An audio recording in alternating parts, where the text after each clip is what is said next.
Uh, okay.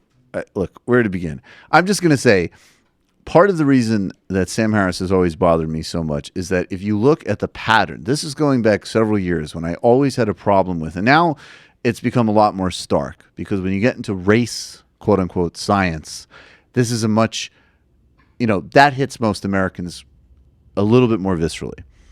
But all of the anti-Muslim shit and all of the thought experiments about, dropping a nuclear weapon on the Muslim world and all of this nonsense, the same pattern of policy illiterate, aggressive, ahistorical approach and a reactionary bent, which when he is cornered, he retreats to usually either bizarre obsessive self-defense or just stating truisms. And I think this debate with Ezra Klein revealed a lot about Sam Harris. And we'll start, and this is also, it's inescapable because you can't not talk at this point about this guy's psycho-emotional issues. I'm not going to do an amateur diagnosis, and I'm not trying to take a cheap shot here. But if you listen to this show with Ezra Klein, and you can hear it as anything other than a sort of controlled outburst and 2-hour act of projection and hysteria, I don't know what else you're listening to. Let's just run through some of the sound clips from this exchange with Ezra Klein. I think there is what you would call confusion here. I do think it's just important to say this. I have not criticized you, and I continue to not, for having the conversation.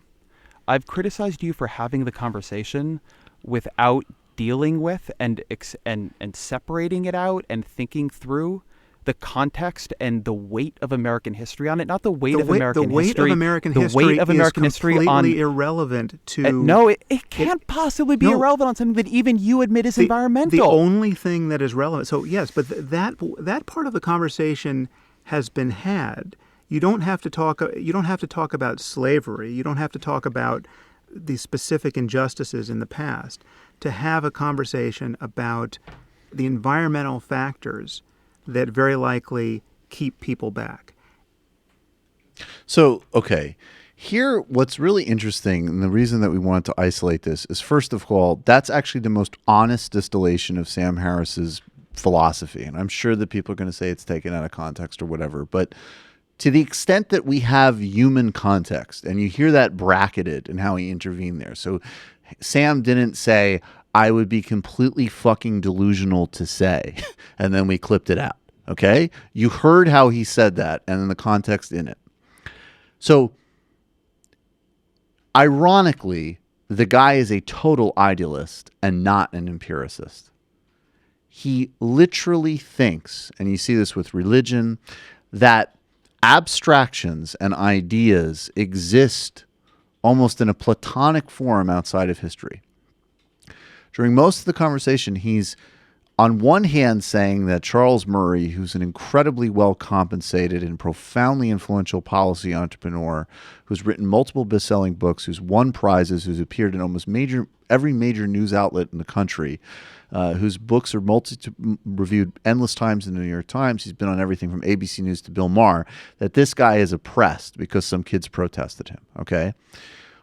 While not doing that, he's then also basically saying, like, I don't agree necessarily with Murray's policy prescriptions, even though the whole point of Murray's work is his policy prescriptions. It's been quite influential.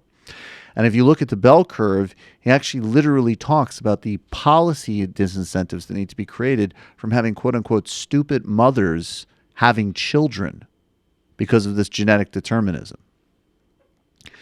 At the same time, while begging from Murray, he actually echoes Murray's core argument there, which is that even by the 1970s, when Charles Murray first came on the scene, he was saying that race and IQ could be completely disconnected from environment because Jim Crow and legal segregation was over, which in Murray's case fits with his far-right politics, and I would say, yes, indeed, racism. In Harris's case, Harris is so delusional and disconnected from any broader understanding of how the world works that, yes, in his personal normative sense, he's not a racist, but he becomes an active agent of racism through this attitude. What's the next clip we have? This is where they talk about the Flynn, what Flynn told Ezra. Well, this is interesting because you'll hear in this exchange, it's kind of unbelievable, but I just want to stipulate in the interest of intellectual fairness that in the past, Sam has said that apparently like race and IQ, although he does seem to now have a big interest in this, although he's not particularly interested in the field, he doesn't include he doesn't rule out the possibility that there are things like psychic phenomenon. So it is possible that even though Ezra Klein is quoting Flynn, James Flynn, and even though James Flynn is confirming what Ezra is saying, that Sam Harris actually has a karmic a psychic connection to James Flynn, which he's developed through meditation, which allows him to understand that what Ezra is saying about what James Flynn said to Ezra on the phone is wrong. Let's check this out. You say that it is unfair journalistically to put your conversation within the lineage of the conversation going all the way back in American history and all the way, as you say, pre-American history. In fact, in my piece, I quote Voltaire and Hume and others. That at each point, European descended white men of scientific mind looked around them, looked at the society they saw, looked at the outcomes people had in the society they saw, looked at the science pulled from those outcomes, right? And it was called science back then too. And said, you know what? What we are seeing here is a result of innate differences between the races. And but something I'm just going to say, we've not even talked through questions of like what it even means to talk about races and the way that has changed over time, but I'll just bracket that. And at each point, that has been, it's been justified in different ways with different kinds of science. But, now we look back and we say, oh man, they did not know what they were talking about. That was ridiculous. I mean, look at what was going on in their society. But they looked and they ran their studies and they ran the numbers and they said, there's just a difference here. There's a difference here. And that is why things are turning out the way they are. But Ezra, I'm pointing out that the bias... Tell me why it is unfair to put your conversation in that lineage. Why the burden of proof is not actually on you to say, here's why it is different this time. Here is why we are at a point either in American history or science or whatever, where that is no longer, like, we are certain that nobody in 50 years is going to look back at us and say that. Because scientifically, what the scientists who are on my side of this argument think, and they include James Flynn and many others, they say that's where we are here. I just quoted him to you. It was still a misleading summary of what he said. I know what he's on record saying here, and you're interpreting it in a way that you like. I understand that, but no, I'm not interpreting. James Flynn just said to me 2 days ago that it is consistent with the evidence that there is a genetic advantage or disadvantage for African Americans. That it is entirely possible that the 10-point IQ difference we see reflects a 12-point environmental difference and a -2 genetic difference. Sure. Many things are possible, right? We're trying to judge on what is plausible to say, and more important, I am worried about the social penalty for talking about these things, because again, it will come back to us on things that we don't expect, like the Neanderthal thing, right? Like that comes out of left field. Had it gone another way, all of a sudden we can't talk about Neanderthal DNA anymore, and it would be there's no point in having our politics be hostage to these kind of tripwire effects where you say something that seems politically invidious, merely talking about the data as they are. I mean, unless every population of human beings has exactly the same mean and the same variance for every trait we care about, we are guaranteed to be blindsided by these differences that seem important to people who care about differences among groups. Okay, so first, there's one valuable thing that came out of this, which is the new sound drop. Now we can't talk about Neanderthals anymore, which we'll be using liberally. But okay, so first there's the possibility, and Sam hasn't commented on this, that I meditate as well. No one has shaken my faith in the power of meditation more than Sam Harris. But in my experience of meditating, I have not been able yet to connect psychically.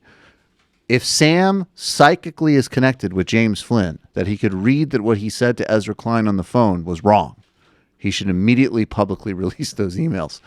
But beyond that, I mean, Jesus Christ, there's there's a real mess that Sam has created. It's pretty invidious for me to have to clean it up. But the first part that Ezra's making, if you didn't catch, is he's actually saying that what Flynn told him and what is possible is that this 10-point IQ gap might actually be a 12% environmental influence, which means that there's a 2% lead for black people in IQ over white people, which, speaking of innate biases, Sam Harris dismissed this hypothetical in a field that he admits does not have settled science on as basically just ridiculous. Should we hear that again? So let's just listen to that again. It is very revealing. Still a misleading summary of what he said. I know what he's on record saying here, and you're interpreting it in a way that you like. I understand that, but no, I'm not interpreting. James Flynn just said to me 2 days ago that it is consistent with the evidence that there is a genetic advantage or disadvantage for African Americans. That it is entirely possible that the 10-point IQ difference we see reflects a 12-point environmental difference and a -2 genetic difference. Sure. Many things are possible, right? We're trying to judge on what is plausible to say, and more important, I am worried about the social penalty for talking about these things because. Okay, so let me also just say, I would say that I think it's actually, and this, by the way, is already stipulating a path that we've gone down here, which we need to have. We're going to have Eric Turkheimer on this show to talk about the science and debunk it from that perspective. But we need to get back to have a much more rigorous conversation about a test that, of course, is understood to be universally valid by the people that study it and administrate it. That's hardly a shock that they would say that, and is a privately owned test by a private testing industry that already exerts far too much influence in American and international life and tracks not just on race, but all sorts of other class disparities in our system. Tabling that much more important conversation, and even someone like Siddhartha Mukherjee's book on genes actually addresses this very well. We'll come back to that later. But Sam is just saying, it's ridiculous.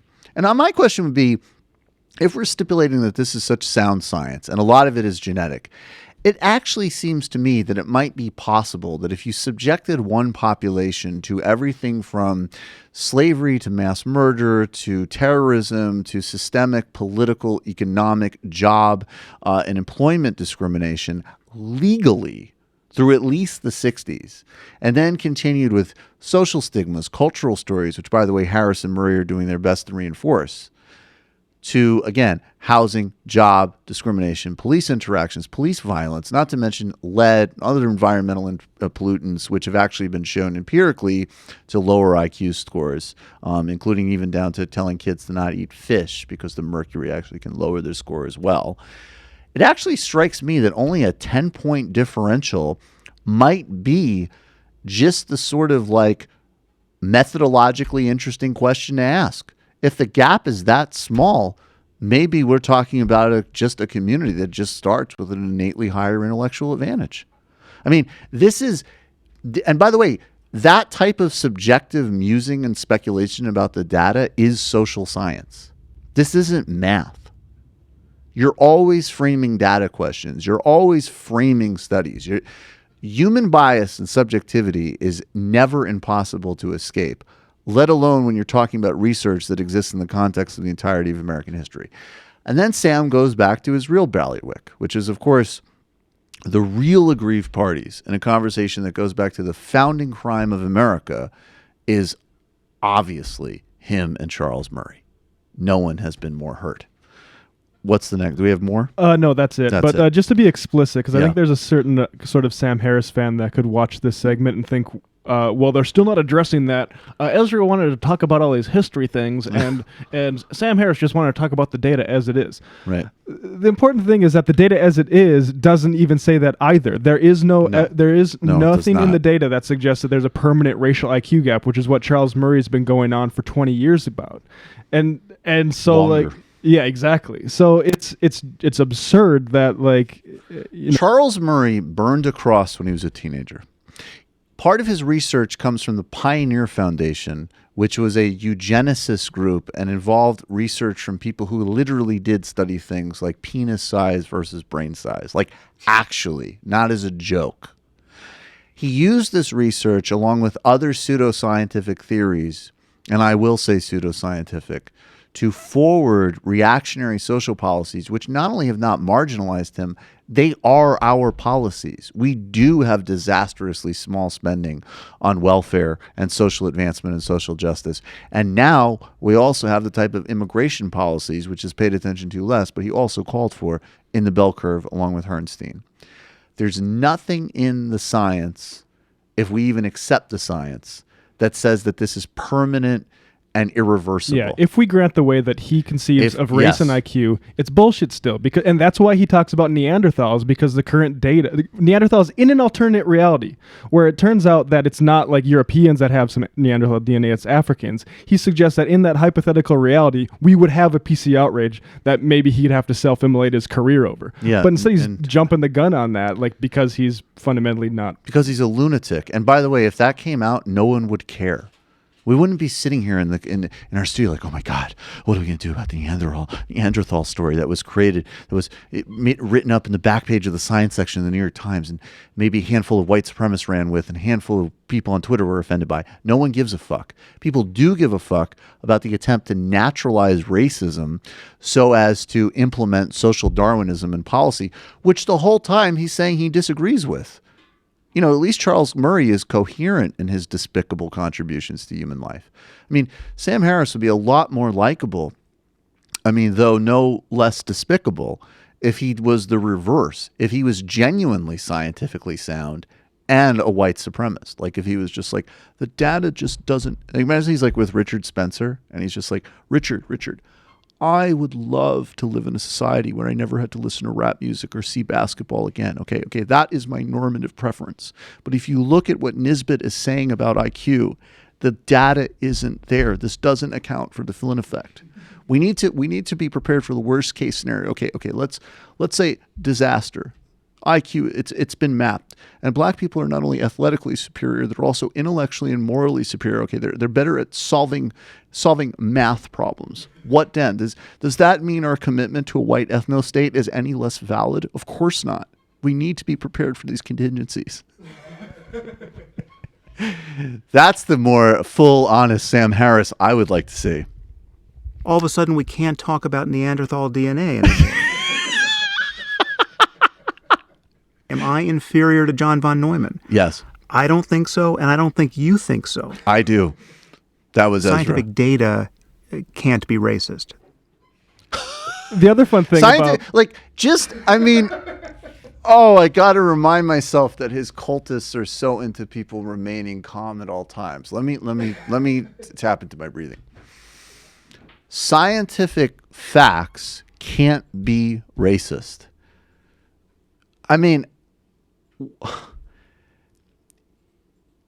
The deeper implication of this worldview is a war on every single human discipline, besides a incredibly narrow quantitative idealism that never takes anything systemic or structural into account.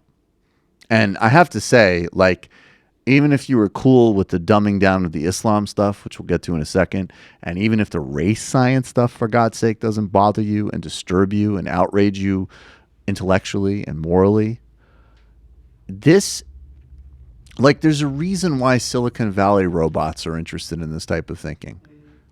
This is the enabling of an algorithm-driven age with zero concern for any type of provision of public good and accounting for anything besides goals set within its own narrow limits. And really what's astonishing about Harris is, by all accounts, he is the one. He truly does not understand this.